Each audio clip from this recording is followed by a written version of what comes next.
মাদক সম্রাট সোনা চোরাচালানিরা এমপি হয় কি করে, প্রশ্ন রিজভির।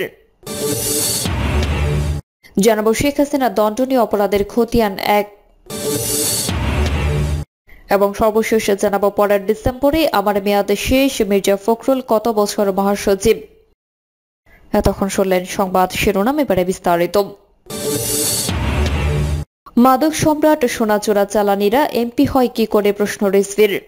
সরকারি মাফিয়া বান্ধব মন্তব্য করে বিএনপি সিনিয়র যুগ্ম মহাসচিব রুহুল কবির রিজভী বলেছেন, সব মানুষ আওয়ামী লীগ করে না, আওয়ামী লীগের নেতাদের জনপ্রতিনিধি হতে ভোট লাগে না। প্রধানমন্ত্রী শেখ হাসিনা যাকে চাইবেন তিনি নির্বাচিত হন।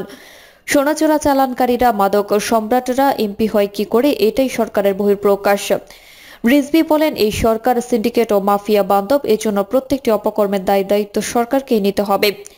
একদিন জনগণের আদালতে এদের প্রত্যেকের বিচার হবে, জনগণ বিচারক হয়ে এদের অপকর্মের বিচার করবে।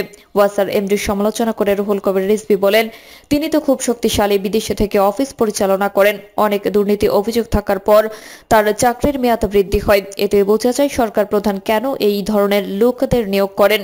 তারা সরকারের পারপাস সার্ভ করেন, সরকারের যে অশুভ উদ্দেশ্য সেগুলো তারা পালন করে, এই কারণে তারা পানির দাম বৃদ্ধি করেছে। শেখ হাসিনা দণ্ডনীয় অপরাধের খতিয়ান 1। আমরা আন্তর্জাতিক আদালতে সার্বিয়ার খুনি মলাদিজ এবং কারাদোজিকের বিচার এবং সাজার কথা জানি। বসনিয়ার মুসলমানদের উপর গণহত্যা চালানো মানবতাবিরোধী অপরাধে তাদের বিচার হয়েছিল। চরম মুসলিম বিদ্বেষে নৃশংস 2 অপরাধের যাবজ্জীবন সাজা হয়েছে। ওই আদালতে রোহিঙ্গা মুসলমানদের উপর গণহত্যার জন্য এখন মিয়ানমারের সামরিক জান্তার বিচার চলছে। বাংলাদেশে নিপীড়িত জনগণ আশা করেন যে বর্তমান বিশ্বের একমাত্র নারী ফ্যাসিস্ট শেখ হাসিনারও একইভাবে স্বদেশ এবং আন্তর্জাতিক আদালতে বিচার একদিন হবে। তবে সেই বিচারের আগে শেখ হাসিনার কৃত অপরাধের ফর্দ এখনই তৈরি করে রাখা প্রয়োজন, নইলে হাসিনার ফ্যাসিস্ট শাসনের অবধারিত পতনের পর এই সব অপরাধের কথা স্মৃতিভ্রষ্ট বাঙালি মুসলমান খুব তাড়াতাড়ি ভুলে যাবে। দেখতেই তো পাচ্ছেন যে এক ভয়ানক স্বৈরাচারী এবং দুর্নীতিপরায়ণ শাসক শেখ মুজিবকে 14 বছর ধরে আজব নামে মুসলমান জাতি একেবারে পৌত্তলিক কায়দায় মূর্তি বানিয়ে ষাটাঙ্গ প্রণাম সহযোগে কিভাবে পূজা করে চলেছে। অথচ 1975 সালে চরম জনবিচ্ছিন্ন শেখ মুজিব সামরিক অভ্যুত্থানে মুক্তিযোদ্ধাদেরই হাতে নিহত হওয়ার পর ঢাকা দোকানের সমস্ত মিষ্টি শেষ হয়ে গিয়েছিল। খোদ গোপালগঞ্জে তাকে জানাজা পড়ানোর জন্য লোক খুঁজে পাওয়া যায় নাই। বর্তমান প্রজন্ম এইসব ইতিহাসের কিছুই জানে না। যাই হোক, এবার শেখ হাসিনার অপরাধের একটা ফর্দ করে রাখা যাক, পারিবারিক দুর্নীতি। 2009 সালে ক্ষমতা গ্রহণ করে শেখ হাসিনা বাংলাদেশে পারিবারিক শাসন প্রতিষ্ঠা করেছেন। তার পুত্র কথিত কম্পিউটার বিজ্ঞানী সজীব ওয়াজেদ জয় মার্কিন প্রবাসী এবং সম্ভবত ওই দেশটির নাগরিক হওয়া সত্ত্বেও সরকার তাকে মন্ত্রীর পদমর্যাদায় উপদেষ্টা হিসেবে নিয়োগ দিয়েছে। তিনি কাল ভদ্রে বাংলাদেশ সফরে আসেন এবং মাঝে মধ্যে আটলান্টিকের ওপার থেকে ফেসবুক, টুইটার, ইনস্টাগ্রামে জাতির উদ্দেশ্যে বাণী পাঠিয়ে থাকেন। সজীব ওয়াজের অবিশ্বাস্য উচ্চ বেতনের কথা শেখ হাসিনার প্রভাবশালী মন্ত্রী মরহুম লতিফ সিদ্দিকী খোদ আমেরিকাতে বসেই সাংবাদিকদের জানিয়েছিলেন। এছাড়া বিভিন্ন দেশে দুর্নীতিলব্ধ অঢেল সম্পদের গল্প তো আছেই। শেখ হাসিনার ছোট বোন শেখ রেহানা কোনো সরকারি পদ ছাড়াই রাষ্ট্র পরিচালনায় প্রচন্ড প্রভাব বিস্তার করে থাকেন। কিছুদিন আগে প্রধানমন্ত্রীর নাটকীয় শপথ পাঠ অনুষ্ঠানে শেখ রেহানাকে বড় বোনের পাশে দণ্ডায়মান দেখা গেছে। শোনা যায় দিল্লি নাকি তাকেই হাসিনার উত্তরাধিকারী হিসেবে নির্বাচন করে রেখেছে। শেখ রেহানার স্বামীর ছোট ভাই মেজর জেনারেল অবসরপ্রাপ্ত তারেক সিদ্দিকীকে শেখ হাসিনা মন্ত্রীর পদমর্যাদায় নিরাপত্তা উপদেষ্টা পদে নিয়োগ দিয়েছেন। সাবেক প্রধান সেনাপতি জেনারেল অবসরপ্রাপ্ত আজিজের দেওয়া তথ্য অনুযায়ী বাংলাদেশের যাবতীয় গুম, খুন এবং বিচার বহির্ভূত হত্যাকাণ্ডের অন্যতম প্রধান হোতা হলেন এই তারেক সিদ্দিকী। শেখ রেহানার ছেলে ববি সিদ্দিকীকেও বাংলাদেশে অত্যন্ত প্রভাবশালী বিবেচনা করা হয়। তিনি দীর্ঘদিন প্রধানমন্ত্রীর কার্যালয়ের ভিতরে বসেই সম্ভবত ইউএনডিপির কভারে কাজ করেছেন। শেখ হাসিনার কন্যা পুতুল এবং জামাতার আরব আমিরাতে বিপুল সম্পদের কথা এখন অনেকটাই ওপেন সিক্রেট।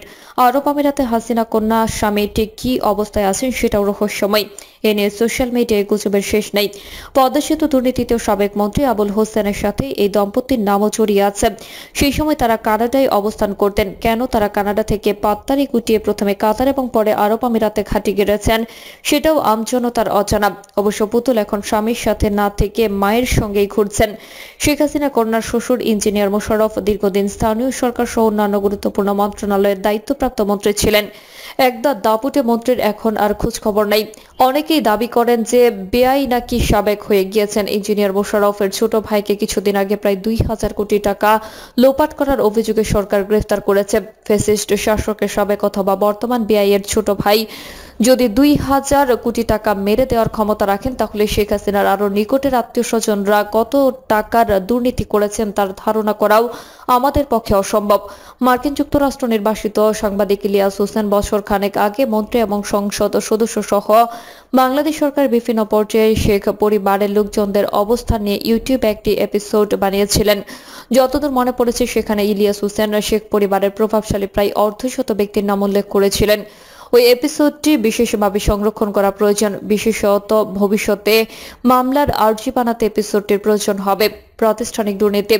রাষ্ট্রের প্রতিটি প্রতিষ্ঠানকে শেখ হাসিনা দুর্নীতির আখড়া বানিয়েছেন। জাদুঘরে পাঠানো লোডশেডিং, বাংলাদেশে আবার ফিরে আসার পর থেকে বিদ্যুৎ মন্ত্রণালয়ের দুর্নীতি নিয়ে তথাকথিত মেইন স্ট্রিম মিডিয়া এখন কিছু সংবাদ প্রকাশিত হচ্ছে। কুইক রেন্টালের নামে বিদ্যুৎ না দিয়ে যে টাকা লুটপাট করা হয়েছে তা দিয়ে প্রত্যেকটি বা কয়েকটি পদ্মা সেতু বানানো সম্ভব হতো।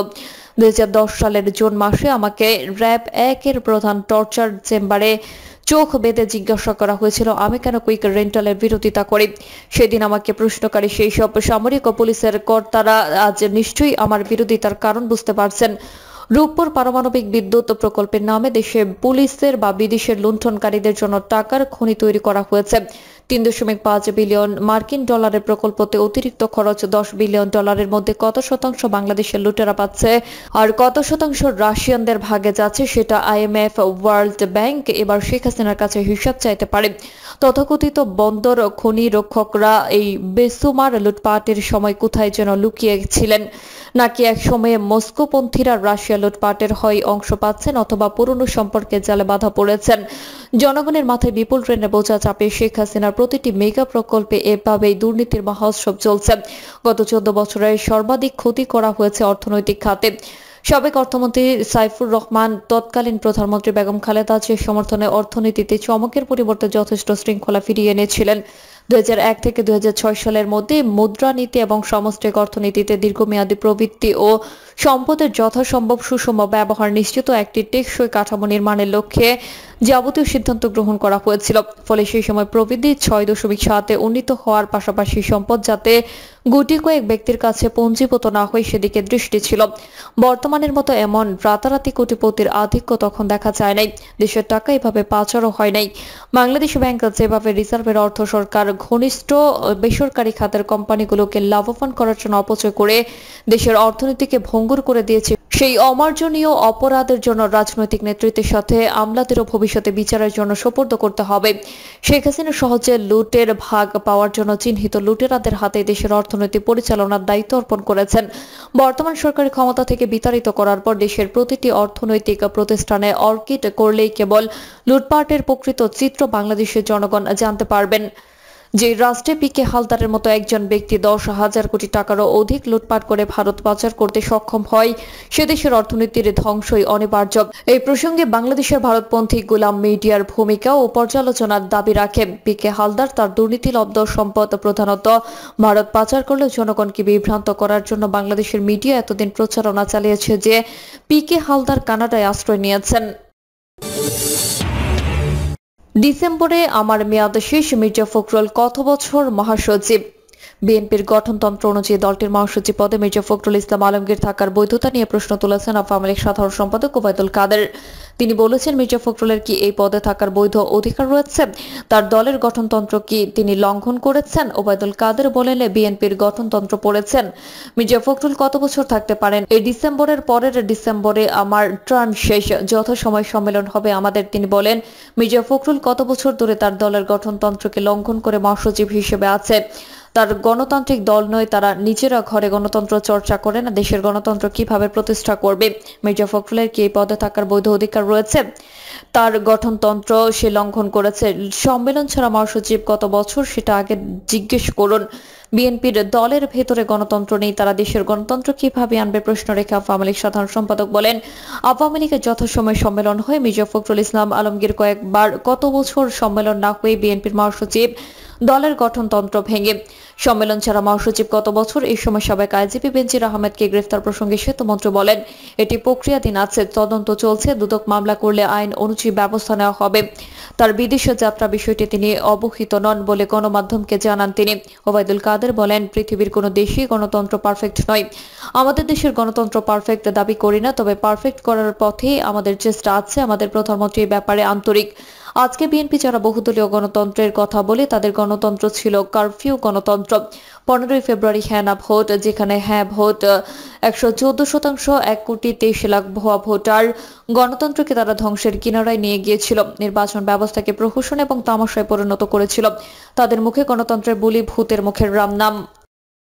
প্রিয় দর্শক, এই ছিল এখনকার সর্বশেষ সংবাদ। আপডেট সব সংবাদ পেতে চ্যানেলটি সাবস্ক্রাইব করে বেল আইকনটি ক্লিক করে রাখুন।